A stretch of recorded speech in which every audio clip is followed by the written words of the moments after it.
Hi everyone, I'm Sarah and today I'm going to show you how I organise my thesis supplies. I'm currently finishing up my master thesis in English literature about Harry Potter and I've had a few requests to share my system, so let's just go ahead and jump right in. I keep all of my paper thesis supplies in this turquoise A4 size binder from Staples.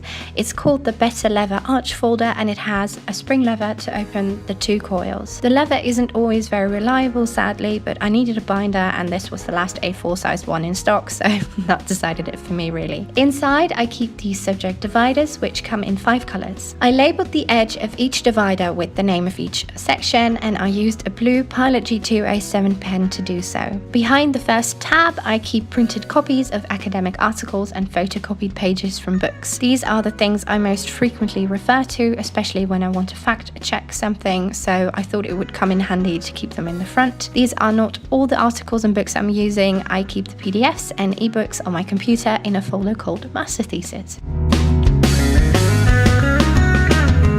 Behind the second tab, I keep all of my summaries. Each article and book I've read for my thesis, whether that was from a printed source or an electronic one, I've summarized, and this is where I keep all of those summaries. They're not organized in any particular order because the title of each work is at the top, so I can easily find what I'm looking for.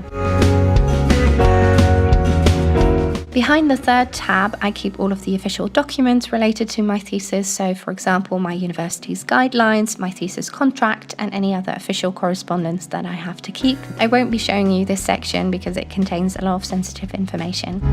Behind the fourth tab, I keep all of the previous versions of my chapters. When I first started getting feedback on my thesis, I printed out all of the work I had submitted so I could easily take notes when I was meeting with my supervisor. However, I found that to be a bit wasteful, so now I download the chapters on my phone and keep them open during meetings. I'm also not going to show you this section because all of my work has the name of my university on it. I titled the fifth and final tab Miscellaneous only because there's really a hodgepodge of different things that end up behind there. It's empty now because I was keeping my chapter outlines in there, but I'm currently working on my thesis, so they're on my desk. These are not all of my supplies, however, I also keep some of them on the computer in the master's thesis folder I mentioned before. That folder is organized roughly the same way as the binder, so I have a folder called Academic Sources in which I keep electronic sources like articles and books. I have a folder called Official Documents in case I quickly need to refer something on the go, and I have a folder called Previous Versions which has all of the previous versions of each document I have handed in. I also keep all of the current versions of the chapters I'm working on and planning to hand in for my next meeting in that folder, and finally a text file called Words in which I keep track of how many words each chapter is. As anyone who has ever written an essay knows, word count can be quite important. Also, as an aside, I don't actually have an iMac, but it's the only thing I knew how to draw in Photoshop. So that's how I organize all of my paper and digital thesis supplies. I hope this video was helpful. Thank you so much for watching and I'll see you guys in the next one.